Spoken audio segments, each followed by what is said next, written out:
فقد قال الله تعالى في كلامه المبارك: إنه لقرآن كريم في كتاب مكنون لا يمسه إلا المطهرون. صدق الله العظيم.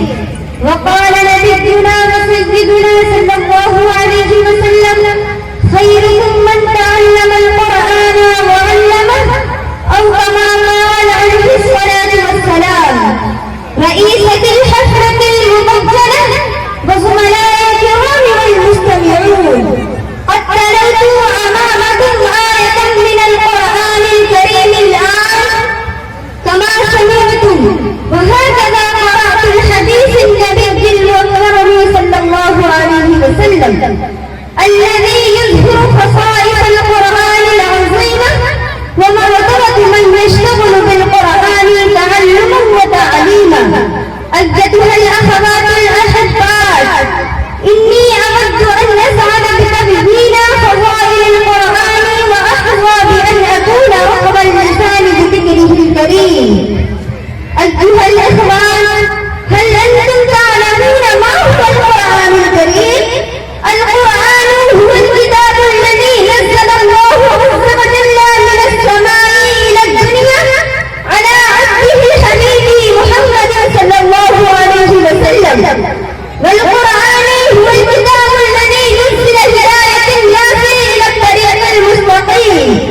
القرآن هو الكتاب الذي فيه دستور الحياة الإنسانية.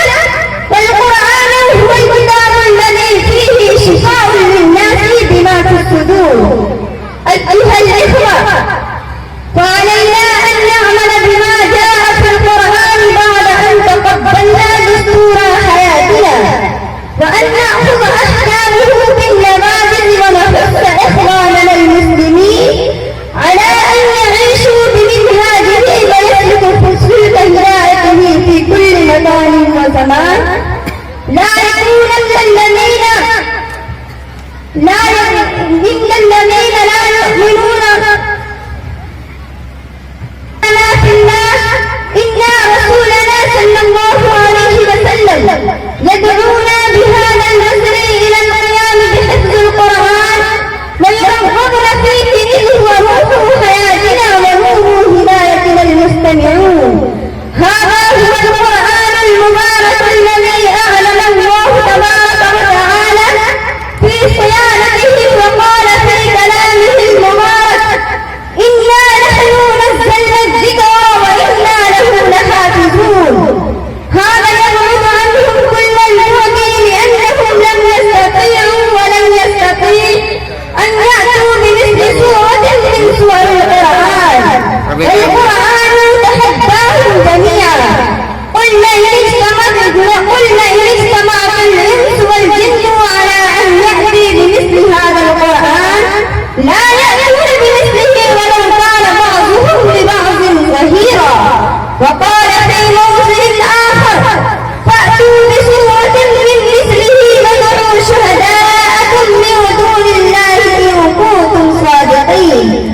إن الكفار بذلوا جهودهم الجبارة واختتموا مظاهرهم البالغة في هذا الصدد، ولكن أخفقت مصالحهم المتصفة ورسموا في هذا العمل الشنيع.